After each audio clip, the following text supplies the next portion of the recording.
Ok, fíjense lo siguiente. Como les decía, para la semana que viene, vamos a tener una clase, ok, tipo examen. Okay. Vamos a hacer el examen, pero en vivo. Ok, yo quiero que entiendan, señor, en el examen va a ir lo que es selección simple, lo que es verdadero y falso, lo que es preguntas de razonamiento. Entonces, yo quiero que tú identifiques, por ejemplo, al ius simile, ok, sobre quién recae el ius simile, porque cuando empleo la terminología, yo voy a directo, que el ius simile recae sobre el sui juris, quien tiene la facultad de, por decir algo, casarse cuando le dé la gana, matar al hijo, ok, situación, verdadero o falso o selección simple, algo así les voy a poner yo para que la próxima semana. Exacto, o sea, que Como una práctica. y después empezamos con razonamiento. Quiero esto, vayan observando ustedes las grabaciones de las clases que se han dado hasta ahorita.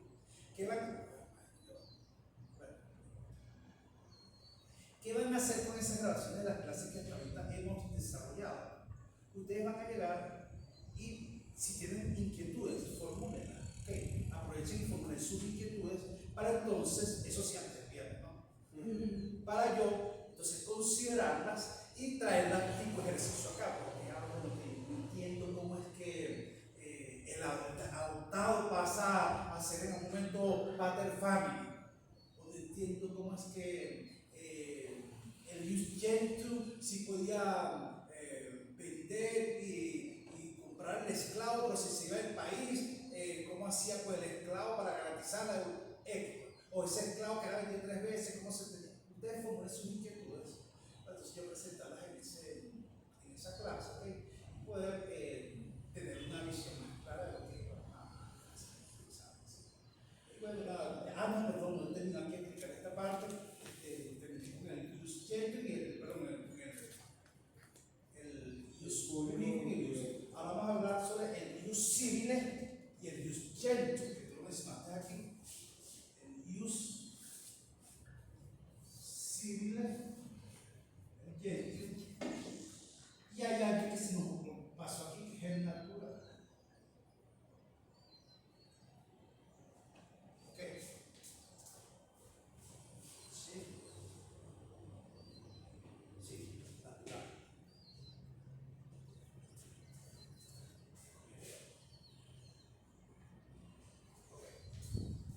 El ius civile, cuando hablamos del ius civile, estamos hablando del derecho de la ciudad. ¿Okay? ¿A qué se refiere eso? El derecho de la ciudad es ese derecho propio y exclusivo de quién, de los ciudadanos romanos. Pero recuerden que, como yo les dije, inicialmente recaía únicamente sobre el pater family. ¿Okay? Pero luego, con la evolución de la Roma, eso fue la primera Roma, como se decía, la Roma antigua. Luego ya se le concede la ciudadanía al pueblo, a la población. ¿Okay? Entonces, ese es el civil romano, que es su origen de un derecho estricto y formalista. ¿Okay? Por ejemplo, la mancipatio, que era un ritual con testigos y con una balanza para transmitir la propiedad de ciertos bienes, y era una institución del ius civil. ¿Okay? Por ejemplo, un extranjero no podía recurrir a eso, que no podía recurrir a la mancipatio, que el peregrinus, que le llamaban el extranjero aquel entonces. En el ius gentium aparece la figura del extranjero. El ius gentium es el derecho de los pueblos. ¿Okay? El ius civile, el derecho de la ciudad. El ius gentium era el derecho de los pueblos, que a medida que Roma se expandió su imperio, recuerden que Roma conquistaba, ¿okay? Y a medida que iba conquistando, eso pasaba a ser parte de Roma, ¿okay? Por eso era un imperio tan grande. Se dio cuenta de que se tienen normas comunes en todos los pueblos, romanos o no, ¿okay? Entonces el ius gentium era un derecho común más flexible y se basaba en la razón natural que regulaba las relaciones entre los romanos y los extranjeros. ¿Okay? Por ejemplo, los contratos consensuales, la compra-venta, el reglamento de la sociedad, el mandato, se desarrollaban con el ius gentium, ¿okay? Y eran válidos para todos, simplemente cumpliendo lo que era el consentimiento y sus formalidades. ¿Okay? Por ejemplo, la unión entre un macho y una hembra, no, perdón, salte acá, ese es el ejemplo, no le dije el contrato, perfecto. Y el ius naturale es un concepto filosófico, ¿okay? El ius naturale obedece al derecho de naturaleza, ¿okay? Al derecho natural. fue tomado de los estoicos, ¿ok? Y era ese conjunto de principios que se dictaban en razón de la naturaleza, del derecho natural, ¿ok? Y que era común a todos los animales y a toda incluyendo el hombre, y que era inmutable y eterno. Por ejemplo, como les decía, la unión de un macho y una hembra. Para ellos era considerado natural que la unión entre un macho y una hembra fuese considerado un objeto de derecho, que el matrimonio, la procreación, ¿okay? Y la educación de la prole eran considerados instituciones de Dios naturales, ¿okay? Podríamos llegar a decir que ese derecho es común a todos los animales, ¿okay? ¿Qué ocurre aquí con esa parte? Fíjense, hoy día, hace poco, por ejemplo, en el Código de Justicia Militar, Código de Justicia Militar, aparece que no puede ser militar quien tenga, quien cometa actos antinatura, ¿okay? Pero eso va en contra de los principios constitucionales. Como tal, sale una jurisprudencia hacia el censuración. No, usted tiene que dar reconocimiento, o sea, no puede considerar que antinatura, por ejemplo, la unión entre un hombre y una mujer, y hoy día reconocemos y entendemos que existen parejas del mismo sexo, ¿sí? Okay, entonces prohibía, entonces decía, y por ejemplo, ocurre mucho en el Código de Justicia Militar, era sancionada la mujer que salía embarazada, que estaba soltera. Entonces te decías, la mujer que sale embarazada estando soltera, sí es sancionada, ya sanción sí. Pero ese hombre que vive regando muchachos, no lo sanciones, porque ahí no hay una equidad. Entonces eso hubo que eliminar por el sanitario y la tiene razón. O sea, si hay hombres, ¿cuántos hombres no hay que tienen un regalo muchacho? Y dígame esos marinos que en cada puerto tienen un muchacho. Es la realidad, porque es un hombre que está navegando 60 días. Eso llega un momento que, concha, sale todo loco de ahí, bueno, y con las desenfrenanzas lo ponen esos cuerpos. O el caso de los mismos oficiales, que están en distintas partes de la línea, casi que yo conozco ninguno que tenía un hijo en cada estado de Venezuela. Casi que un hijo en promedio tenía un hijo en cada estado de Venezuela. Pero bueno, ocurría eso, pues, por decía, entonces hubo que decir, no, que antinatura no podemos reconocer porque, o sea, hay una discriminación, si se quiere. Hoy día, pero en Roma no. Pero que no crean ustedes que cuando en Roma, aun cuando ese era reconocido, no existía eso. Claro que existían, eran bien depravados. Yo se lo he explicado a usted, que yo soy el emperador. Entonces Juan era mi esclavo, y Juan, pues, me encantaba, Juan me enamoraba, Juan, nada, ese es mi esclavo favorito, ¿para qué tal? Y ocurría, okay, ocurría que hasta teníamos la relación clandestina, okay, ahí para poder satisfacer mi cuestión, okay, o sea, sí existía, o sea, no vienen ellos a decir que Roma es santo, y es precisamente por eso que va evolucionando el derecho, okay. Les hablé entonces de esa, vamos a ver los ius, que es el ius scriptum,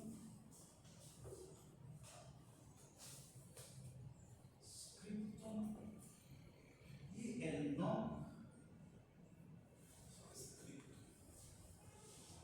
Okay. El ius scriptum, como bien lo dice su palabra en latín, es el derecho escrito, ¿okay? Y es el derecho contenido en una fuente escrita formal, por ejemplo, la ley votada por los comicios, un senado consulto o un edicto del pretor. ¿Okay? Ese edicto del pretor, donde yo les digo que va una fórmula y que les dice, mira, este es el procedimiento aplicable para esto. El no escrito, que es el derecho no escrito, es la costumbre consuetudinaria, ¿okay? Que se crea por el uso prolongado y la convicción de su obligatoriedad. ¿Okay? Para los romanos, la costumbre era fuente de derecho tan válida como la ley. ¿Okay? Entonces, eso quiere decir que, como les dije yo, si yo, por decir algo, al hacer una seña en una subasta, alzaba la mano, eso era sagrado, ¿ok? No, ya usted alzó la mano, va a pagar lo que señaló ahí, ya usted no se comprometió a pagar eso porque se cerró la subasta, ¿ok? Se cerró la subasta, usted alzó la mano, qué sé yo, para rascarme la cabeza, vendido a Juan, ¿ok? Bueno, Juan, vámonos, esto es una cosecha. No te voy a picar un piojito, por decir algo. No, solamente si usted tiene que pagar eso, tiene hasta tal día para cagar el pago del esclavo que te compró. Ok, si no, bueno, vamos allá entonces a ejercer el poder de la justicia sobre Juan porque no cumplió con su palabra, okay, con esa costumbre, por eso que era muy sagrado. Okay.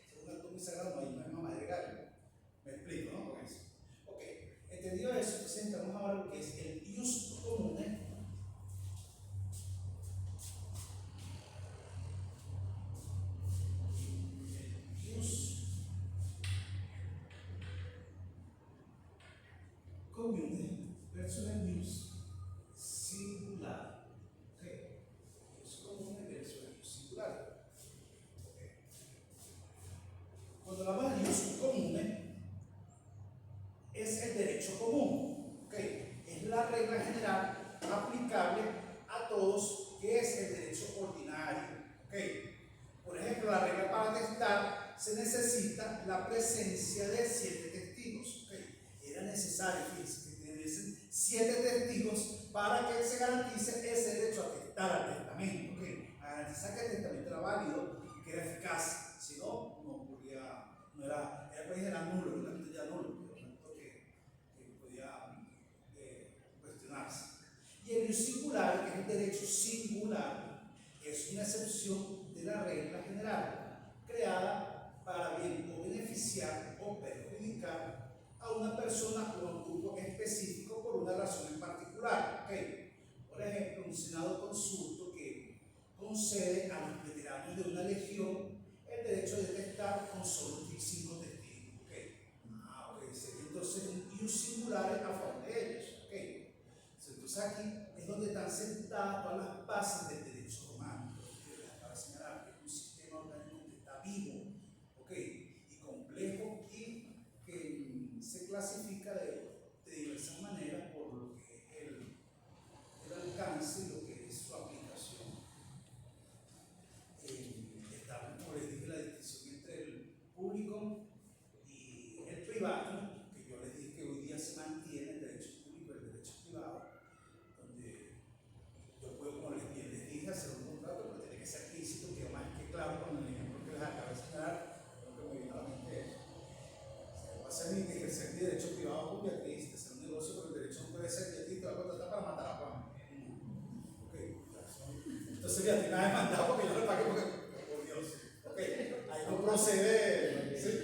Porque yo puedo tan es así como le dije con el tema del ejemplo respecto a la contratación, porque lo visualiza, ¿verdad? Se lo digo como abogado, te van a ser abogado, eso no tiene que estar contratado, tiene que indagar, tiene que buscar bien, no guiarse porque dice la guía es una herramienta, tiene que indagar bien, tiene que estar seguro de lo que va a hacer, porque no quiero estar cuestionado como abogado, tiene que vivir ese contrato que se puede dejar que abogado, porque también esta empresa tiene que estar regulada ante la seguridad y me están llamando a mí para que vaya a declarar. La voy a hacer el contrato, el contratante. Venga acá, y ahí tú me dices, no voy a perdonar, ven acá. Ay, yo no sabía, pero entonces vas a tener que demostrarle al juez, porque ya pasa a ser parte del proceso. Hey, yo no te puedo sacar del proceso, cuenta que te vas a sacar del proceso, porque es parte del proceso, tienes que hacer como juez. Lo apoyo porque tú me convenciste con tu lágrima de cocodrilo, no lo sé. Eso se lo muestras al juez ahora. Si me explico la magnitud del asunto, ¿no? O sea, el punto que Juan, que es un bandido, estaba haciendo esto y esto, para allá, para acá, y realmente Juan lo que tiene la empresa para simular, para lavar dinero, qué sé yo, a lo que él estaba haciendo. Entonces, Beatriz de buena fe contrató a Juan, pero Juan actuó de mala fe. ¿Okay? Ahora toca a Beatriz demostrar que de parte de ella buena fe, que no hubo interés y que asunto, entonces tiene que mostrarlo. Pero ustedes, para mí queda en cuestión, porque pero como tú demuestras si tú pagaste el lugar, y aquí está esto, y usted no contrató un abogado, pues, para hacer contrato. Se me va a poner aquí obtuso, pues, ok. Entonces, es ese punto que yo quiero que ustedes comprendan, que cuando se trata de este tipo de actividades, cual sea, investigue bien, indague bien sobre la actividad, por muy sencilla que usted lo vea. Es más, ahorita me encanta algo que lo decía yo, conversaba yo con la otra abogada, ella me dice, lo que pasa es que el SAEM está muy, ¿cómo que dice ella? Muy estricto, porque nosotros regulamos la actividad de vigilancia y seguridad privada, más no el hecho de que tú vendas circuito cerrado, eso no aplica con un servicio de vigilancia privada, o que cuando una montona cerca no aplica, pero el SAREN, entonces esa vaina me lo manda para acá, entonces yo no puedo, no es el SAREN, es el algoritmo. El algoritmo está diseñado, por eso está sistematizado. Entonces, en lo que el algoritmo detecta eso, lógicamente te lo va a mandar para acá. Entonces, nosotros tenemos que alinearnos con ese algoritmo, tenemos que crear nuestro sistema para que sea amigable y pueda hacerse una armonía, porque pueda entender, ok, si aplica, no aplica, y que pueda ser perfecto. Eso es inteligencia artificial que realmente puede se da cuenta de que tú quieres quizás disfrazar la actividad. Entonces, para evitar eso, porque les explico por qué, porque para montar la empresa y primeramente, para crear la empresa tienes que estar protocolizando el registro mercantil. Entonces, el registro mercantil te exige la autorización por parte de DGCERT para que puedas protocolizar, para que puedas registrar la empresa. Entonces, cuando voy a cargar, el sistema me rebota, no, vaya para que DGCERT a registrar la empresa. Yo lo apruebo, que vaya a registro mercantil y ya puedes protocolizar la empresa. Pero todavía no tienes la autorización. ¿Okay? Después de eso, te armas el expediente, envías el expediente al ministro y es el ministro quien tiene la facultad para hacer servicio que estoy diciendo, es nada más para protocolizar, más nada, no para desempeñar el servicio. ¿Sí me explico? Y eso es lo específico que es. Exactamente. Ok, puedes constituir una empresa. Entonces, registrar únicamente. Entonces tú me vas a decir, ay, pero entonces ¿de dónde saco los recursos humanos? Pon ahí en tu registro que vas a hacer ejercicio a partir de enero, por decir algo, ¿entiendes? Para que haya chance que se dé la aprobación de la autorización de permiso. Ok, perfecto. Entonces, mandan un expediente, una vez que el ministro firma, aquí tienes tu resolución para la prestación de servicio válida de un año. Ok, eso le digo que cualquier se queja más. Todas las empresas de vigilancia y de cámara y todo tienen que pasar por ese. Como les dije, las de cámara no, pero el sistema pregunta. Nosotros le decimos no, aprobado no es necesario. Pero por ejemplo, que no se ha diseñado todavía esa parte entre el INSER y el SARE para poder comprender que no es necesario que sean empresas así, pero el sistema lo rebota porque por ejemplo, tiene inteligencia artificial, tiene elementos que detectan esa vía que quieren adoptar muchas veces empresas de meterse culiado. Por lo que le estoy explicando, la inteligencia artificial es algo que es delicado. El banco, imagínense una banda que llegue y dice, no, nosotros no seguirlas, no se trabaja con los bancos. Y después, sácate. Entonces, hay que hacer ese procedimiento disciplinar, todo esto hay que investigar. Después de hacer la aprobación. Claro, lo que me decía de la pública, ahorita son un poco las empresas que están en los bancos,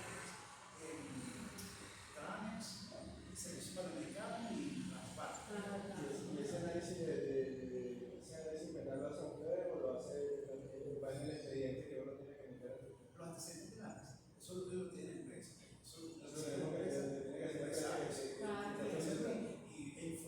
Nosotros damos un pliego de los requisitos, ellos tienen los requisitos, arman su expediente, y nosotros analizamos el expediente, le hacemos una inspección a ver si realmente existe ese los empresas.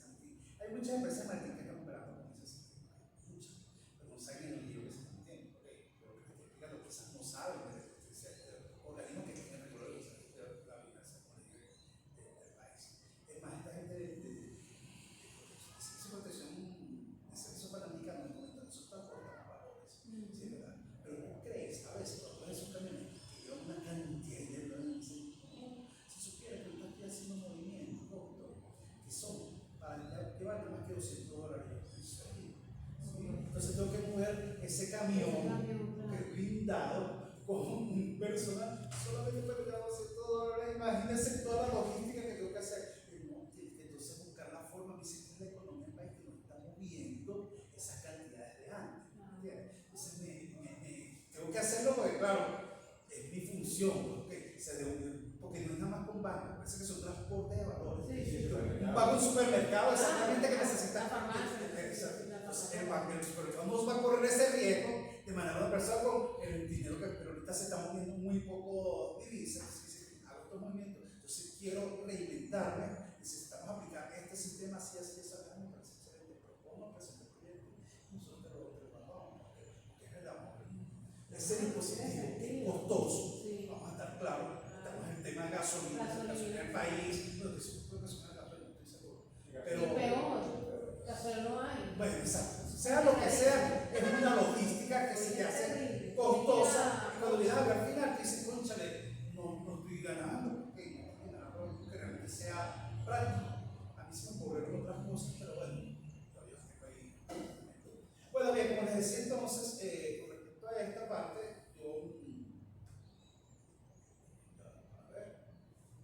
la evolución del use civil al Gen2, ya lo ustedes también acá, es la clave para entender lo que, como el derecho de una pequeña ciudad llegó a ser el derecho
pasa por al lado cuando cualquier tranquilo que contigo no va. No, si Juan está en el camino se lleva.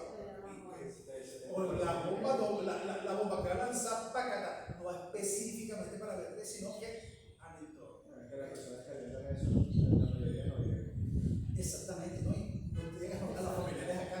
Yo, está bien, yo si te vienes para acá y estás ahí, para comenzar a garantizarte que no me va a pasar nada. A producir desde afuera, y no, tranquilo, Venezuela, que no pasa nada. No, venga tú a variar, tú para acá y aquí tienes más consistencia y más seguridad. Pero bueno, como les digo, no es sano, que podemos tener nuestros aciertos y desaciertos, contentos y contentos, yo no quiero tener esa actitud político, por si generan un poco de inquietud, eso ¿qué pasa? Eso me parece, y causar inquietud, que te deja ya en un espacio, muy cercano acá, bueno, ¿qué pasa? Me está soplando un aurico, que estamos montando el ascensor y me está respirando aquí la nuca como uno, mira, pana, déjate un poquito, ¿okay? Sí, porque por salida que para nada no es nada cómodo. Y bueno, vuelvo y repito, sin intereses políticos y no digo para nada, ¿ok? Entonces quedamos así ya para la semana que viene y nos vemos con esa clase para hacer un examen, ¿sí? Entonces la siguiente clase aplicamos el examen y muchachos, ¿sí les parece? O sea, recuerden, entonces nos veremos la semana que viene. Sí, me quedé sin bolígrafo. Juan, muchas gracias por tu tiempo. Porque lo que pasa es que hoy tengo el cumpleaños de mi hijo. Entonces, cónchale, yo no me voy a. No, que yo me despierto temprano. Yo voy temprano, yo estoy en casa. Entonces, yo dije, ¿tú te pones a la bicicleta? ¿Cuándo cumple? 19. Ella cumplió ayer. Entonces, pero ¿sabes cómo son los exámenes? No, gracias ahora que. Entonces, es eso. Gracias. Ya no te pusieron, acuérdate de subir entonces a la importancia. Chao, Juan, cuídate, nos vemos el domingo. Profe, esta es la tarea que quiero preguntar algo que yo no entendí. No entiendo esto que es la red semántica. Yo le hice Es así. un mapa conceptual, ¿sabes? Ajá. Pero yo le hice así, por lo menos a mí me tocó, porque mi hermano es lo que le tocó a cada quien. A mí me tocó la parte del poder público y la broma de, ¿cómo se llama? La separación de poderes. Entonces yo le hice así, le tenía un testigo. Sí, claro. Sí, sí. Por ejemplo, Y a mí me tocó la primera, o sea, yo fue para que lo difuso.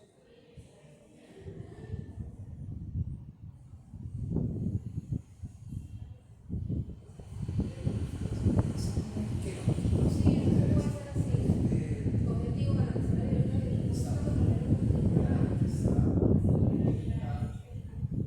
Y así, porque Ok. algo así, para Entonces, sí, va cuando bien. venga un mapa de todo eso, mapa mental, ¿no? Eso, es un mapa conceptual que te permite identificar, algo así tan, es una cosa sencilla. Hola, ¿cómo están? Bienvenidas. ¿Qué tal? ¿Cómo se ve? ¿Qué están comiendo? Aquí nos falta, para ver, Liliana, me explica, hay un paso sagrado, transporte, y nos falta también ayudarnos de una exposición. Sí, le gusta la exposición de Belén. ¿Le tocó una exposición? Sí. Sí, por eso. Vamos a esperar unos minutitos Ah, sí, está bien. para que nos sigan y arrancamos. Profe, ¿te sacó la copia? Yo creo que me lo mandó. Tú sabes que lo pierdes en la tarde. Profe, Sí, igual yo. Sí, igual yo me invitó, ok. Bueno, creo que me invitó. Yo sí, yo no sé. Verifica, yo cambié la de la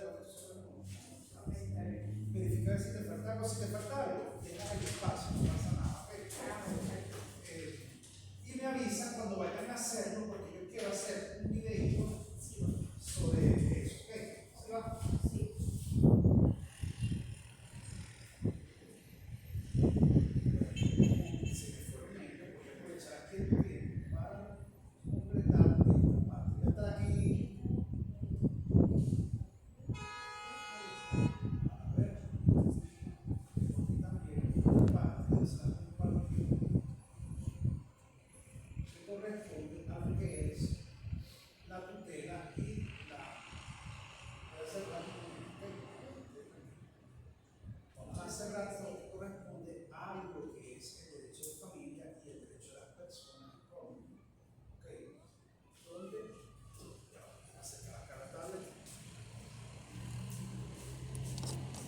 Pero Juan se me fue y dejó el agüita. Bueno, aquí tenemos lo que corresponde al derecho de los incapaces, de la incapacidad del derecho romano, que priva la personalidad y la capacidad del hecho, la posibilidad de ejercer por sí mismo los derechos de los titulares. Entonces aquí vamos a imaginar a un hombre libre, ciudadano y sui juris, pero que por ser un niño, por su sexo o por su enfermedad mental no puede manejar su patrimonio. En la sociedad romana, pragmática y profundamente familiar, creó dos instituciones gemelas para suplir esa deficiencia, que es la tutela y la curatela. Cuando hablamos de la tutela, referimos a lo que es esa definición clásica de Servio Sulpicio Rufo, recogida por Justiniano, que nos dice que la tutela es una fuerza y poder sobre una persona libre dada y permitida por el derecho civil para proteger a quien a causa de su edad no puede defenderse por sí mismo. En su origen, como bien señala la referencia, no era un cargo benévolo sino una potestad, un derecho del tutor concebido para preservar el patrimonio familiar que el incapaz podía malgastar, con el tiempo evolucionó hacia una verdadera carga pública en beneficio del pupilo. Existían tres clases de tutela, que tenemos la tutela testamentaria. El pater familias en su testamento nombraba un tutor para su hijo impúber, que era lo más común y respetaba la voluntad del padre.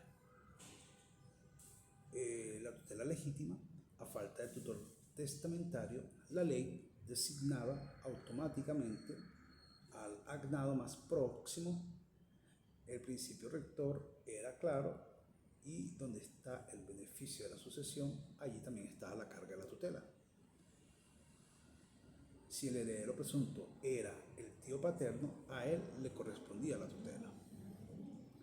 Tenemos la tutela dativa o diferida, que si no había tutor testamentario ni legítimo, el magistrado, como el pater urbanus o el praetor tutelaris, nombraba uno, y esto garantizaba que ningún impúber se quedaba sin protección. La función del tutor, el autor o el gestor. El tutor tenía dos modos fundamentales de actuar dependiendo de la edad del pupilo.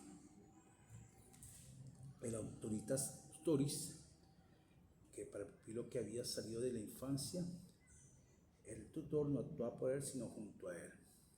Su autoritas completaba la capacidad del pupilo. Era un acto solemne, presencial y simultáneo. Era como, por ejemplo, en la venta de un esclavo, el emancipatio. El pupilo dice: afirmo que este esclavo es mío por derecho, quiritas. El tutor debe estar presente y declarar auctor fio, es decir, doy mi autorización. Sin esta fórmula, el acto ya era nulo, no se podía cumplir lo pactado. La negaturium gestio, que si el pupilo era un infans menor de 7 años, no puede hablar, el tutor actuaba directamente en su lugar como un gestor de negocios. Él era quien realizaba la emancipatio o recibía el pago transfiriendo los beneficios al pupilo. La evolución y garantías para el pupilo. Al principio el tutor tenía un poder casi absoluto, pero el derecho fue desarrollando herramientas para controlarlo y proteger al pupilo de la mala gestión o del fraude. Entre las acciones más importantes que el pupilo podía ejercer contra un tutor negligente o deshonesto estaban la actio tutelae, que era para reclamar la rendición de cuentas y la restitución de los bienes, el actio de rantionibus distrahentis, de carácter penal, que condenaba a muerte al tutor al doble del valor sustraído, perdón, a muerte no, lo condenaba al doble del valor del sustraído. la cautio rem pupili, que era una estipulación por la cual el tutor, al inicio de su cargo, se obligaba a confiadores a administrar bien del poder. La tutela, los impubres terminaba principalmente cuando el varón llegaba a la pubertad, es decir, alrededor de los 14 años por su muerte o por la pérdida de libertad por la ciudadanía. La tutela de las mujeres era una reliquia arcaica y aquí vemos una de las desigualdades más notorias del derecho antiguo. La mujer puber, sui juris, estaba sometida a una tutela perpetua, basada en una supuesta debilidad de ánimo. Sin embargo, su incapacidad era mucho más limitada que la del puber. El tutor de la mujer, como intervenía en su acturitus en actos importantes como la formalización del testamento o la enajenación de bienes municipales. Esta institución fue decayendo y ex lutia y las libertas con 4 nutus liberentum, finalmente del siglo IV antes de Cristo, después de Cristo, Teodicio Honorio la abolieron para todas las mujeres. Con respecto a la curatela, ya con esto cerramos, que era el protector de los incapaces especiales, si la tutela era para los que no tenían edad, la curatela era para aquellos cuya capacidad estaba mermada por una causa específica. ¿Okay? La curatela es una institución que sujeta a una persona que por una causa particular, la locura, la prodigidad, la minoría de edad avanzada, es incapaz y que sin esa causa habría sido plena y capaz. Tenemos entonces lo que es la cura furiosa, que es la curatela del loco, en donde la ley de las 12 tablas disponía que si alguien empieza a ser furioso, el poder sobre su persona y bienes será de agnados y gentiles. Y tenemos la curatela de los pródigos, ¿okay? Que es el pródigo es el que dipalaba el patrimonio heredado de sus ascendientes, y la interdicción del pródigo también tiene su origen en las 12 tablas y buscaba proteger los bienes familiares tras un decreto de interdicción. Ahí aparece lo que es la cura minorum, que es la curatela del menor de 25 años, la curatela permanente, así como lo que refiere, ya va, aquí se me perdió esto. Okay. Uy. A ver. En conclusión, la tutela es como un anotador legal para un niño, ¿verdad? Que es dueño de fortuna pero no sabe caminar con ella. Y la curatela es como un administrador judicial para adultos que por una razón puntual no puede manejar sus asuntos.